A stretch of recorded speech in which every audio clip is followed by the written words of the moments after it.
Hello everyone and welcome to the latest edition of the First Thursday Club from RSK Biocensus. My name's John Davis, I'm a director at RSK Biocensus, and I also head up the BNG team, the Biodiversity Net Gain team called RSK Wilding. And we have two people from Wilding today to talk to us, which I'm very happy about. And what they're going to talk to us about is habitat management and monitoring plans, everything you need to know basically, but we're afraid to ask about HMMPs. Before I introduce them, we're going to go through the normal housekeeping. If you can move on a slide, James. So you're all muted at the moment, I'm afraid, but that doesn't mean your voice is not valued. But if you can ask questions using the question box, that would be fab. It's on the right-hand side of your console. If you stick questions in there, I will go through those whilst the guys are speaking, and then after about half an hour, I will run through those questions, asking the really horrible ones to James and Callum. And if we get to the end of the 45 minutes and we haven't got through all the questions, then James and Callum have very kindly offered to catch up with those people who we didn't answer the questions of by email. Last thing to say is that there will be a feedback form coming to you all in about an hour's time. We'd be very grateful if you could fill that in for us. Right, James, if you can move on to the next slide.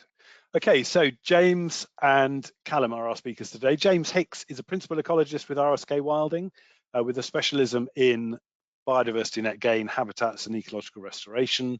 He's worked on numerous habitat creation and restoration projects, including HS2 and East West Rail, where he's led on the design, the implementation, the management and the monitoring. So he's very well positioned to talk to us today.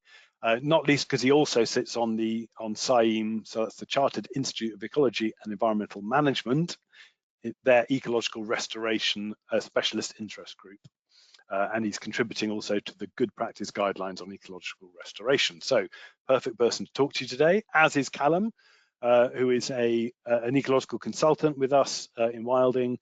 He's got a specialism in botany and habitat identification and evaluation. He works with the biodiversity metric a lot and has also produced habitat management and monitoring plans, detailing the requirements of different habitats, how to achieve BNG, and working through management plans. So perfect people to talk to us today. I will stop rittering and hand over to James. If the two of you want to turn your cameras off actually, and we will press on with the presentation, if you will.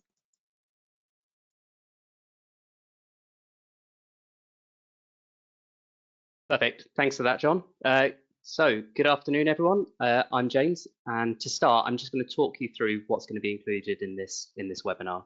So we're going to touch on what habitat management and monitoring plans are, which we refer to as HMMPs. We'll then talk about the HMMP template that Natural England and Defra published this year.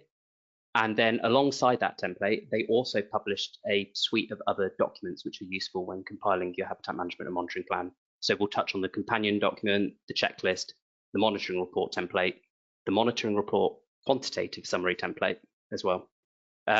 We will touch on through the presentation how HMMPs relate to both on-site and off-site BNG delivery. And we'll also touch on how responsible bodies use these documents. So firstly, a bit of background as to why HMMPs are now required. I'm sure we've all heard of BNG by now, and it's probably why we're here. This became mandatory for most developments from February this year. Its aim is ultimately to improve biodiversity through the creation and enhancement of quality habitats. As part of this, legal agreements are now required to secure those habitats that are being retained, created, or enhanced post-development as part of your BNG plan. These legal agreements will now stipulate how management will ensure these biodiversity gains are maintained for a minimum of 30 years post-development and who is responsible for ensuring this.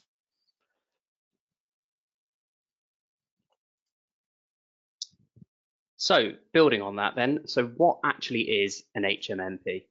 And essentially it's a structured document that details how habitat measures will be implemented, managed and monitored over a minimum of a 30-year period.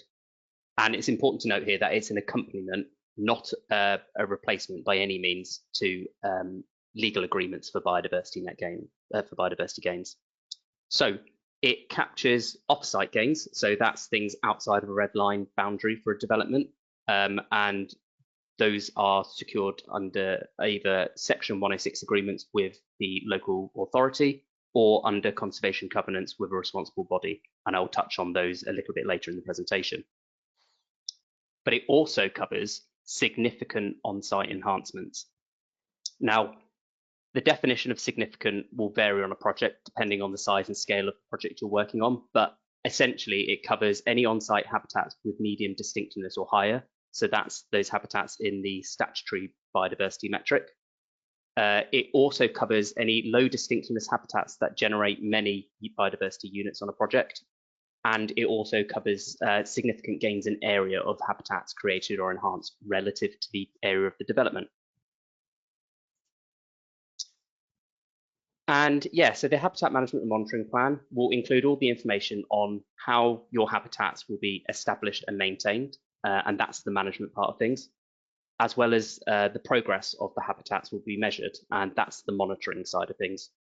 So in the management, it will cover things like how are the habitats you're creating or enhanced going to be established, how are they going to be managed in the long term over the minimum of 30 years, when and how management will be reviewed, and whether any of the management needs to be changed. So that's called the adaptive management.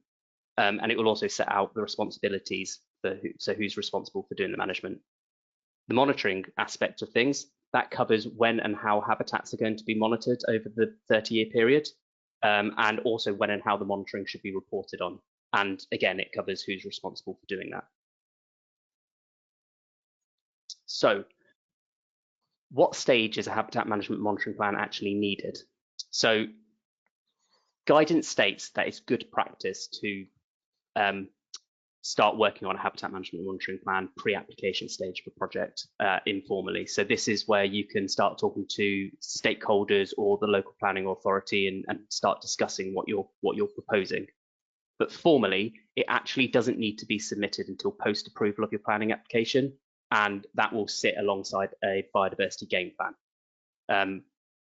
In a nutshell, biodiversity game plan is a plan that demonstrates how a development will achieve biodiversity net gain, and in that it must include a description of arrangements for maintenance and monitoring of habitats, and that's submitted to a local planning authority after they've approved your planning application.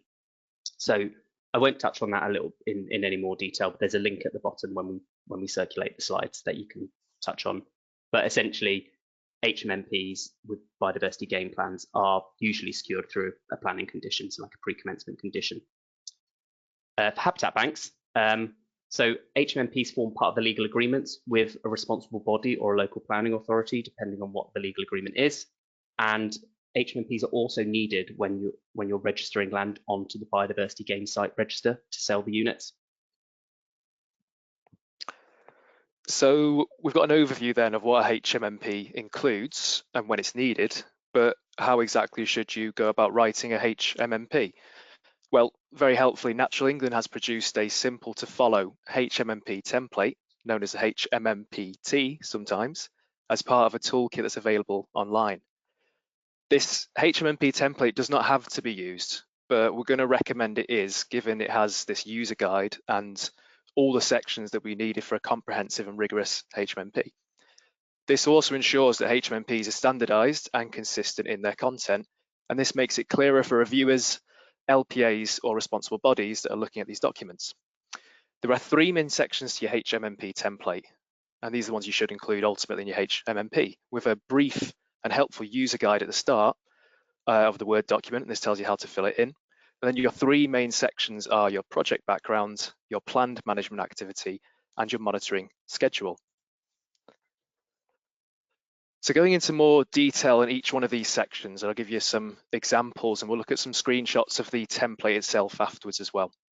So the project background, your site context should be included here. And this is where's the site, what's the proposed development, include relevant information here on your timings, your construction measures, and anything else that might be relevant.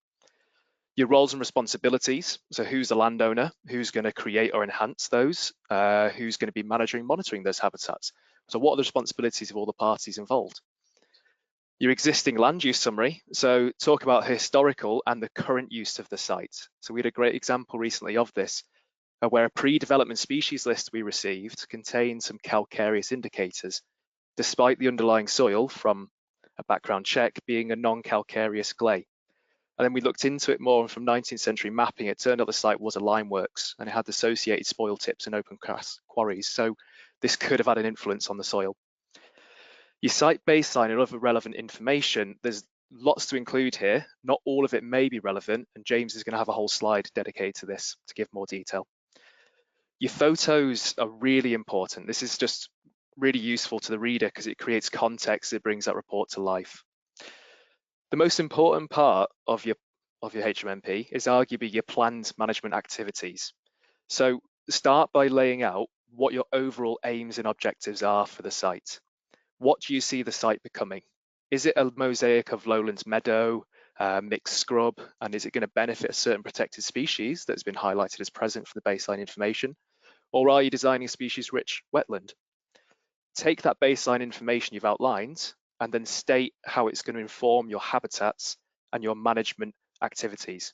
So for example, that site we mentioned previously with the underlying neutral soil but potential calcareous influence from this limeworks, we did include some species in a bespoke seed mix that would do well in these neutral to calcareous conditions. Another good example of this is really good reference to the national character area descriptions for your site and how has that influenced the choice of habitats. Is there a local nature recovery scheme, an LNRS? And then how has your HMMP reflected the aims within that LNRS? Also in this section, identify your proposed habitats and their targeted conditions. So your retained habitats, your created ones, and your enhanced. Think here if you're being ambitious enough, ensure it's realistic as well. And then what are you going to do to ensure those gains come to fruition? And this is where you should detail exactly what management is going to be implemented, what's going to happen and when it's going to happen. So for example, if you're creating other neutral grassland in good condition, you're going to require some good ground preparation and seeding or spreading of green hay in spring or autumn and specify the months. And then also you might want to use scarification at intervals of every 3 years. Or are you going to employ regular low density aftermath grazing to maintain a diverse sward height? If there is grazing, then in what period is that going to happen? When will the livestock be removed? So for example, a statement in this could be aftermath grazing can happen X amount of weeks after a traditional annual hay cut of a grassland in July to August, and then detail when the livestock should be subsequently removed. A risk register is the last bit of this planned management activity, and this is going to include a risk, a trigger for action, and then the remedial measure action itself. And this can be added to as the management is ongoing, so it's a dynamic table because it has a column for dates. So for example, a risk could be undesirable species establishing throughout a grassland, where remedial action of this would be treating it by pulling, topping, spot treatment of a herbicide, and it's triggered by these species exceeding 5% cover in the grassland habitat. You would need clear measurable triggers as part of this to ensure ecologists can measure it and contractors can follow it. So for example, a site we wrote a HMMP for recently had significant amounts of something called piri-piri burr pre-development. If you haven't heard of it, it isn't strictly a Schedule 9 invasive plant, but it is invasive. Thus, in the management prescriptions, we stated it must be treated the same as an invasive or undesirable species. The last section of your template is the monitoring schedule, and this should include your strategy and methods. So most likely, this is going to be conducting a UK HAB and B&G condition assessment at the very minimum, but you might want other surveys involved, and you might also want to make sure you have a detailed species list of your habitats every time it's monitored. A good idea to suggest in the HMMP that a picture should be taken at roughly the same time of year on each monitoring visit at the same spot of the same habitat, and that's going to give you some idea of progress throughout the monitoring period. Intervals and timings should be included, and this is likely to be annually years 1 to 5, and then something like 7, 10, 15, 20, 25, and 30 years. But this can vary depending on your habitat complexity, and if there's any other risks involved, you might want to alter that so it is flexible. For monitoring reports, your HMMP should state when these are to be submitted, by who and to whom. Are they going to an LPA or are they going to a responsible body? And then finally, you want an overview of your adaptive management proposed. And this should include how management will change if necessary, if anything goes wrong, and it might do at some point. Next slide, please, James. So we've got some screenshots here from the template itself. So the first section we talked about was project background. This is where you can include the site overview, and you can have a summary of your management plan. And this is the first section to fill in. So next one, please. This is our phasing strategy, still part of the first section. So here you can detail if it is part of a phasing strategy. There is now some actual separate guidance on delivering BNG for this. And then also you've got tables detailing the roles and responsibilities of those parties involved. So who's the landowner? Who is the management organisation responsible for implementing the HMMP? And then who's the LPA, or who's the responsible body for reviewing those HMMPs? Your land use summary, and this is where you need to make sure you give really good, coherent kind of, it says summary, but do give a good one because that's going to inform your choices later on. So this section will summarize the land use, provide some good photos to give greater context for your reader for the site. The planned management activities, beginning of section 2, you've got your overarching aims and objectives. So give a vision for the site and how it's going to benefit the species that you've identified in the baseline, bring it to life a bit and kind of what do you envisage it becoming. And also your design principles as well. So include things like your soil, include things about the land use, is there public access, those kind of things. You then have your habitats to outline, so your created or enhanced habitats. So very similar to the metric, you have the baseline habitat type, you have the target habitat type, you have your baseline condition, your targeted condition, and then taking it directly from the metric itself, how long is it going to take to get to that targeted condition? And then also you should include the condition assessment targets from the condition assessments relevant to that habitat. There is a separate section here as well, and this is for habitat retention. So here you basically need to outline which habitats are going to be retained through development and afterwards, and what protective measures are to be used to ensure that. You can include a plan here, it's a good idea too, just to show those habitats retained as a separate figure.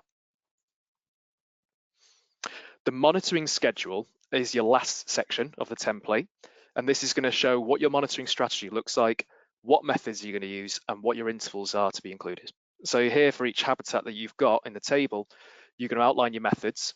So for example, if it's a lowland meadow, you might want to make sure they're doing UK Hab and BNG, but also you might want to say, well, we want quadrat sampling because we want to make sure that we definitely have up to that 15 species per meter squared, and we're assuring that we are definitely assessing this lowland meadow in the correct way. Now this will change obviously depending on which habitat you're talking about. And finally, last screenshot we have is the monitoring reports. This is where you outline the reports and who's going to do them and who's going to receive them. So receiving them, it's going to be a responsible body or the LPA. Who's going to submit them is probably going to be an ecological consultant. You're also then going to put in your project years. So you can use the year 1, 2, 3, 4, 5, 7, 10, 15, or you might want to change that. And then state when the month the report is going to be submitted, probably September, so it gives you some time after the season, and the time it's going to be reviewed as well. You've also got your adaptive management here, and this is to outline your approach to adaptive management. So how are you going to build in flexibility in case things can and maybe will go wrong? Right, so throughout the HMMP template, there are a lot of references to the companion document. So I'm going to go through and touch on what that is, but essentially it's a comprehensive set of tables, text and prompts that can be used when writing an HMMP when using the template. And essentially it sort of acts as a pick and mix depending on what's relevant to your project. And it's split into these 3 sections. So you've got baseline environmental information, creation, enhancement and management standard tables, and monitoring report tables. And I'll touch on each of these now. So baseline and environmental information, so when you're completing your project background section, you need to consider all of the relevant baseline environmental information. And the companion document, essentially it includes prompts for anything that might be relevant to the habitat creation or enhancement project that you're working on. So it could include things like, have you considered what biological records there are in the area? What's the agricultural land use? What's the underlying soils and substrates? What's the landscape character? Are your proposals in keeping with the local area? What's the underlying geology? What's the topography of the ground? Is there public access? Are there public rights of way through the habitats, and will that change what can be targeted? Is there any contaminated land? What's the hydrology and drainage like?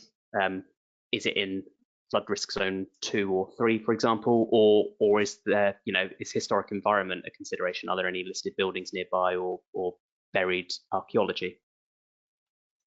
So this is an example from an HMMP that I've recently written, and I've just taken out the soils and substrates section. So these are the tables, and I'm just showing an example of how it could be populated. So I've put which parcel it is, what the soil results are that we've received from the soil scientist, a summary of that information, and then any potential impacts on the project. So if the soil pH, if the soil phosphorus levels, for example, aren't low enough that you would like for a lowland meadow, then you can outline that there. The next section are the creation, enhancement, and management standard tables. And that's going to be used when you're doing the planned management activities section of an HMMP. And it basically covers all possible information you'll need for creating, enhancing, and managing habitats. And it documents prompts for providing plans showing the locations of proposed habitat intervention measures. It provides tables for each broad habitat type and their condition assessments. And then the tables also add prompts for you to detail how your creation, enhancement, and management approaches will pass or fail each of the criterion. The detailed methods of implementing your proposed habitat interventions, detailed species lists, or any other relevant information. And again, not everything is going to be relevant to your project, so you'll only need to include the habitat tables for the habitats that you're focusing on your project.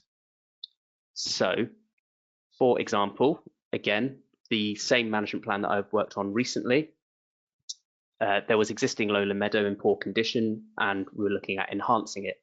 So I pulled out the table for grasslands of medium, high, and very high distinctiveness. And as you can see there, it includes on the left-hand side your condition assessment criteria. You then enter whether or not you're targeting that criteria, which parcel it's relevant to on your site.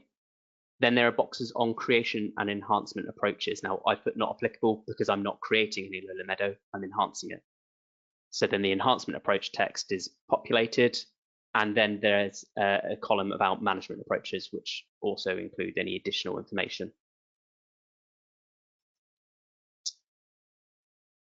The next step is a detailed prescriptions table for creation and management of the habitats. So again, what you can see there is that it's the lowland meadow. I've populated all of the different actions about cutting the grasslands, removing any encroaching scrub, maintenance cuts, that kind of thing.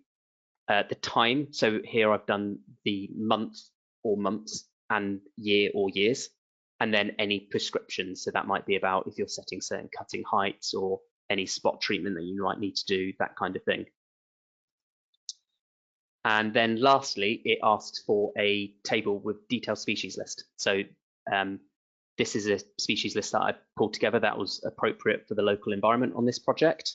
And I also included a picture of what does success look like, which is really helpful as a reference point. There's also a section where you can include any other supporting information. So for this site, I actually included information about how to use green hay to help enhance the project, and detailing the steps of wanting to use green hay or brush harvested seed first and using a commercial seed mix as an absolute last resort. And then the last bit of the companion document are the monitoring report templates. So again, you're only picking the ones that are relevant to your habitat. And here it has, again, for lowland meadow, it lists all the condition criteria, whether you've targeted it, where it is, and whether the target has actually been met. And then there's a section at the end there for any management activity updates. So that will be where the adaptive management could come in. Then there's some tables for a qualitative description of progress. and any actions that are needed in the next management period. And this is where you can also put in your photographs of progress, as Callum mentioned earlier. So another aspect of your HMMP toolkit at your disposal is the maybe slightly less exciting checklist. But this is incredibly useful because it is a guide for authors of HMMP, and it provides consistency and can support your reviewers as well. Authors and reviewers, you can scan this list to inform which details have been included or not included within the HMMP. Alternatively, you can use the checklist to list and link to relevant supporting documents and to accompany those templated details if required. It could also be included alongside a HMMP to an LPA or responsible body, and this could clearly signpost to where certain sections are. So it's got a brief space at the beginning for your project backgrounds and anywhere to justify any sections that have been omitted from HMMP and why, and then it has the same headings as HMMP. So your project backgrounds, this is a checklist to see have you included all the relevant project information in your HMMP.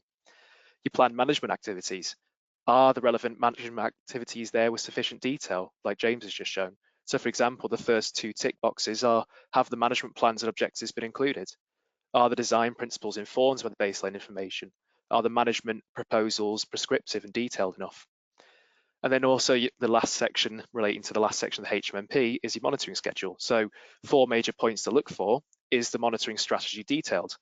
Are the methods and intervals detailed? Does the HMMP contain detail on how monitoring will be reported? And finally, but crucially, a tick box, have you included adaptive management and stated how it's going to be incorporated into the HMMP?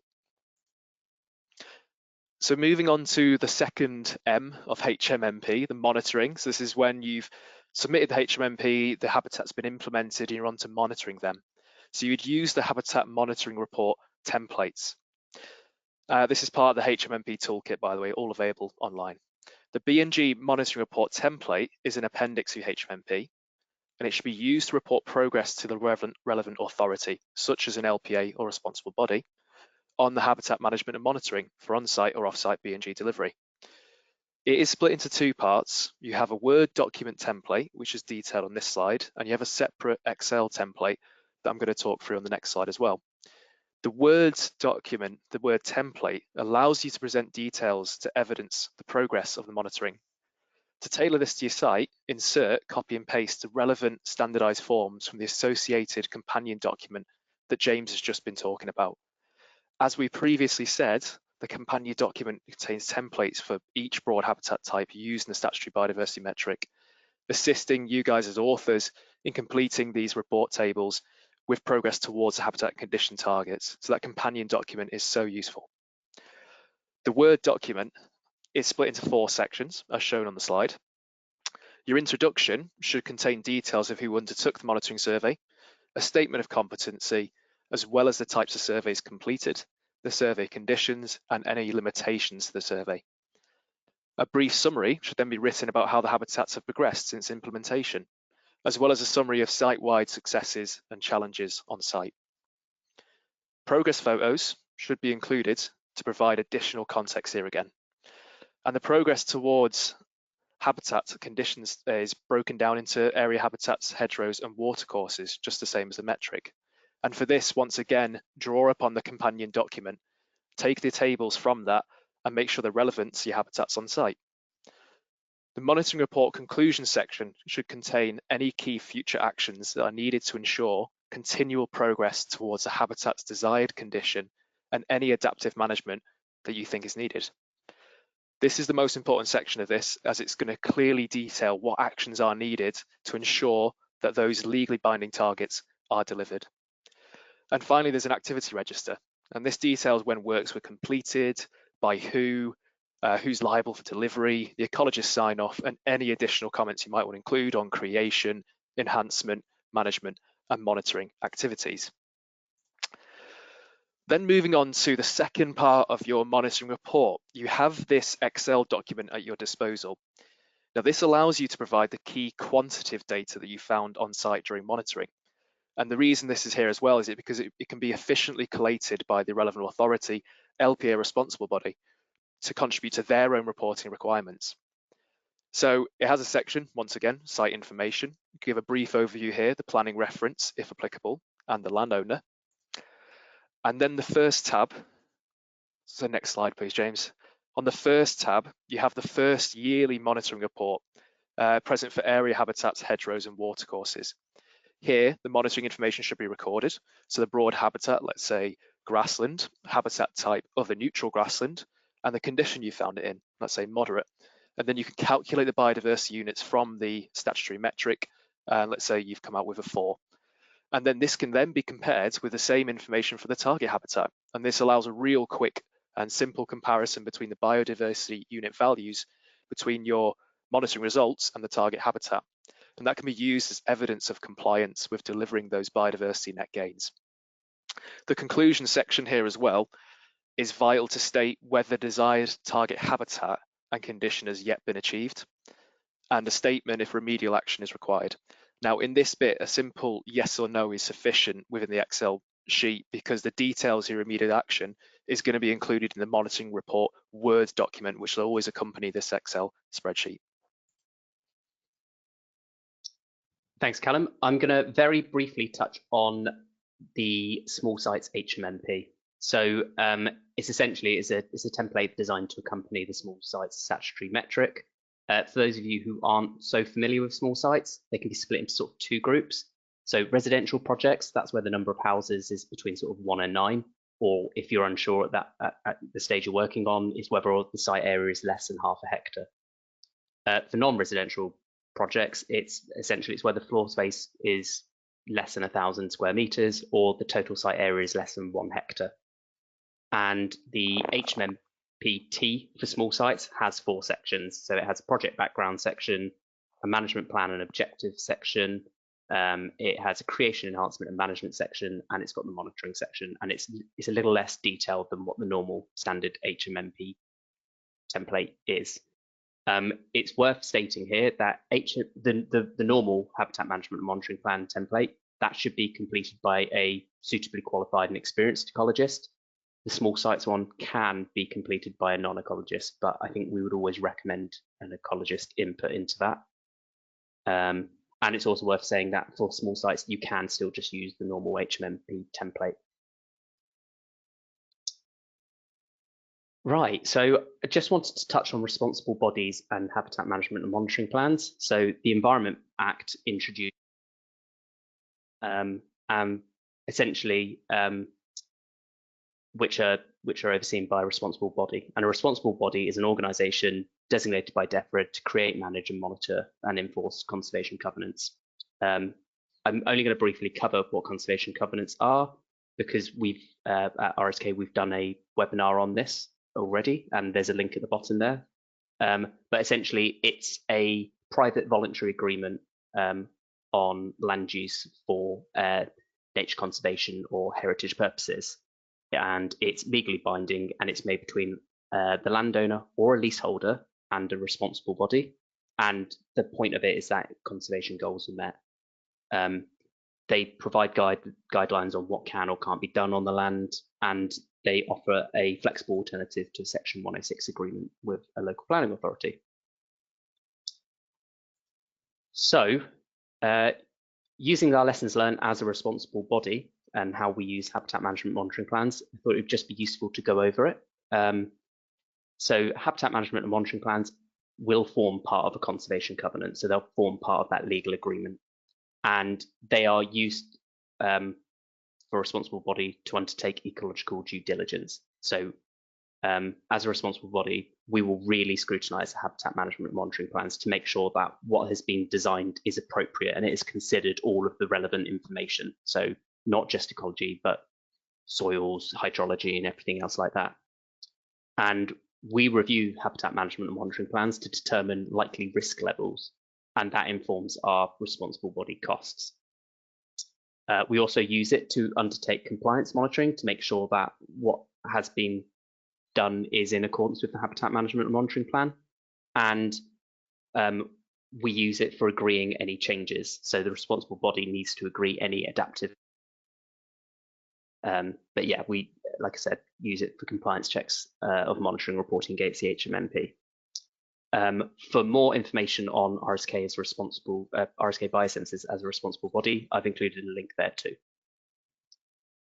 So that was a whistle-stop tour through what HMMPs are, and I hope you found them very useful. So thank you very much, and I'll open the floor to any questions. Brilliant, thanks, James. If the two of you could stick your cameras on for the Q&A session, thank you very much. You've clearly very deliberately gone over, so you haven't got time to answer difficult questions, but I'm going to ask them of you anyway. Just to say, quite a few of the questions have actually been answered by you as you went through, but I think, as I said at the start, those ones, it would be nice if you could follow up with an email to kind of confirm what you've been saying.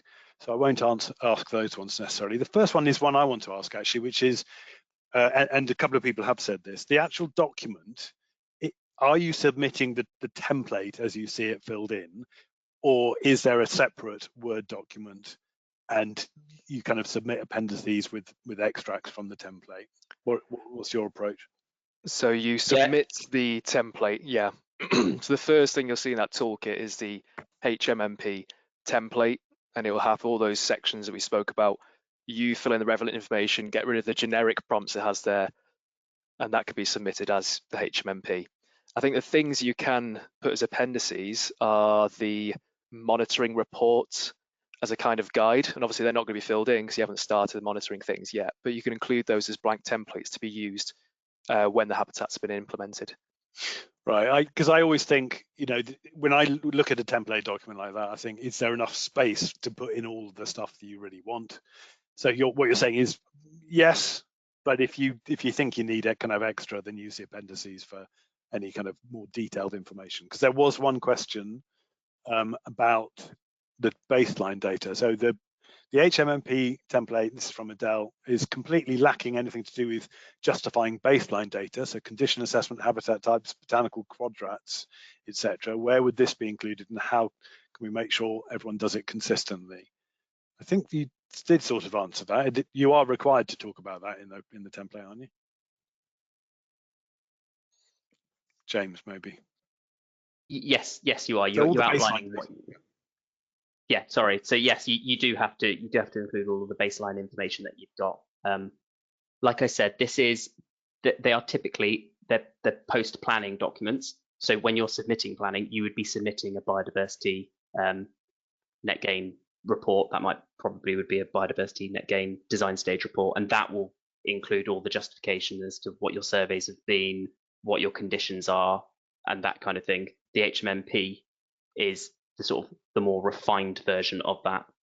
And the delivery part of it. Absolutely. And so you can cross-refer back to that document, so you don't have to repeat all that, presumably.